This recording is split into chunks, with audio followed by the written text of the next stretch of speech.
Welcome back. Hillary Clinton maintaining some breathing room over Donald Trump in a new Washington Post ABC poll. Take a look at these numbers. Clinton is leading Trump by 5 points nationally. But that same poll giving cause for concern on the Hillary side as well, with signs of waning enthusiasm among Democratic voters. I want to bring in our panel right here. Ed Rollins is a former campaign manager for the Reagan-Bush ticket in 1984. He's the chief strategist for a Trump super PAC. Judith Miller back with us, an adjunct fellow at the Manhattan Institute for Policy Research and a Pulitzer Prize-winning author and journalist and a Fox News contributor. Alphonse D'Amato is with us, former New York senator and a Fox News contributor. Good to see everybody. Thank you so much for joining us. Walk through this poll from Washington Post ABC, Ed. What's most important to you? Well, first of all, there's always a 4.5% gap here. I mean, in the sense, plus or minus. So for all practical purposes, it could be a dead even poll, which is what a lot of polls are showing. I assume she has a couple point edge. The critical thing here is the Trump supporters are so much more enthusiasm. 93% say they have made up their mind and they're not changing, where 81% of hers say that they're still, they're before her, but there's a period of this. Yeah, there it is, 46% Trump and 33% 61% of his people are following the election very closely, 48% of hers, and 46% of the Trump supporters. I mean, they're there, and they're not going away. So my sense is he's gaining immeasurably.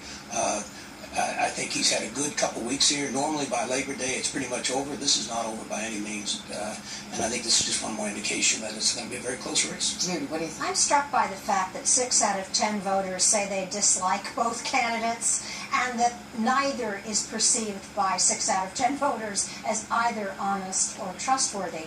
And I think at the very beginning we all agreed that this was going to be a negative campaign, one dedicated to knocking down the other guy and portraying them, or girl, and portraying them as unfit for office. We've seen that in spades, and I think that contributes to what Ed points out is a lack of enthusiasm, especially among people who may be wavering on him. Well, there's this lack of enthusiasm on the Democratic side, but there's also something that has happened in the last couple of weeks that seems to have helped Donald Trump, Senator. Trump helped himself tremendously when he went in front of the black church and he gave a talk with respect to, we have to help the inner core cities. We have to help the minorities who have been taken advantage of for years. We owe them more.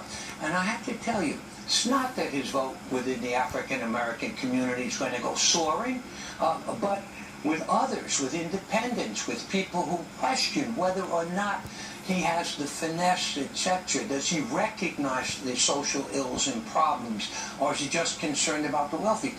It was excellent. It gave people food for thought. Yeah. And Hillary has been bleeding 1,000 cuts, emails, continues to bleed, kept it close.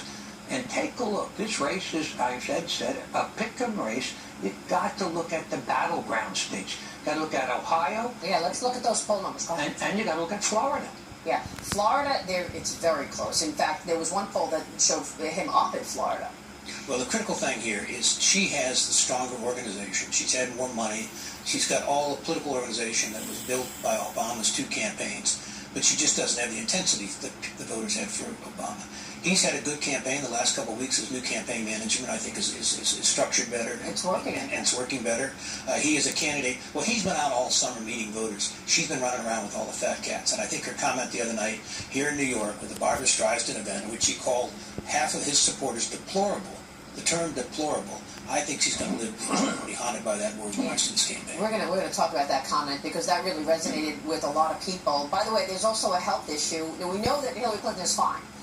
Her campaign came out, and today they said she's fine, but there was a moment at the 9/11 ceremony today that people thought she fainted. She had to leave early, Judy. Yes. I know that they're saying she's fine right now, but are these health issues real? Look, I think Hillary's going to have to tell us a lot more about the state of her health, given the problems she's had earlier, and I think Donald Trump has to tell us a lot more about his taxes, about that foundation he has that supposedly uses other people's money to claim deductions that he supposedly and makes. then there's the Clinton Foundation. And It's there's not the going Clinton away. Foundation. Look, Really? he has stopped shooting himself in the foot, which was amazing for the past. Short break. We've got more with how we're going to get into that deplorables comments. Stay with us.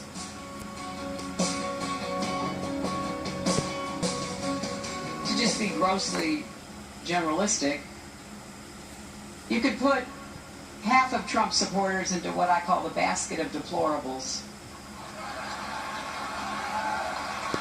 Right? The racist, sexist, homophobic, xenophobic, Islamophobic, you name it. Hillary Clinton there apologizing partly for those comments that she made about Donald Trump supporters, admitting that she was, quote, grossly generalistic Friday when she said half of Trump's backers are a, quote, basket of deplorables, but insisting that Trump has, quote, built his campaign largely on prejudice and paranoia. We're back with the panel right now. Your reaction? Let me tell you. Outrageous.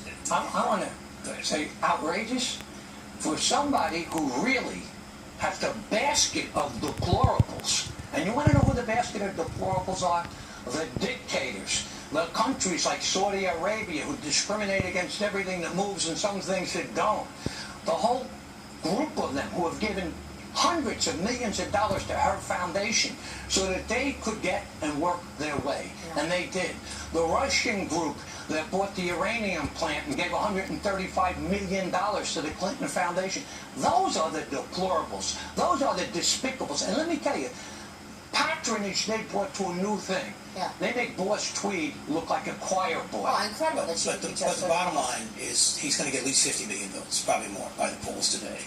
To call 25 million people racist, deplorables, what have you. These are blue-collar, hard-working people across this country. And then you combine that with her husband commenting about the southern states the other day, which is a derogatory, very important element of the country. I think this is something that she's going to have to live with, just like Romney had to live with the 47%. I think there'll be ads about it. I think it's one of the really serious charges, and she quickly tried to respond to it. Yeah. But this would be for Fashion Week, her millionaire friends, Barbara Streisand, all the rest of it. And I think to a certain extent, she's going to live to regret this. She's regretting it right now, I guess. Well, she isn't. I mean, she didn't really apologize for the statement that people who are racist, xenophobic, or sexist are deplorable. She said her aide said, well, her mistake was that it was half. That's exactly what she said. And in fact, if you build your campaign on racism, sexism, if you promote people, you don't disavow David Duke until you absolutely have to, I think she's on strong ground to argue that people who believe that are deplorable, and she will not hurt her with her base at all, and I don't think it's going to hurt her. I couldn't disagree with you more, Julie, on this one. People are angry. The Trump supporters are very insulted by it, and it's certainly obviously it's generous. Anyway. Well, let me say, she can say that half of them are racist, xenophobic, homophobic, etc. Yeah. And that wasn't a slip of the lip. That wasn't something she said. She planned it out. It was written out, and she made it. And I have to tell you, because she thought she'd score with it. Yeah. And when it came back to bite her, that's the reason she said, well, I overstated it. Well, we didn't get into what's ahead, but apparently, according to the military, the Iranian behavior getting worse in the Persian Gulf after we did the deal. Thank you to our fantastic panel. We will see you soon. I'll see you tomorrow on the Fox Business Network, 6 to 9 a.m. Eastern. Have a good Sunday, everybody. At Joseph A. Bank Super Tuesday.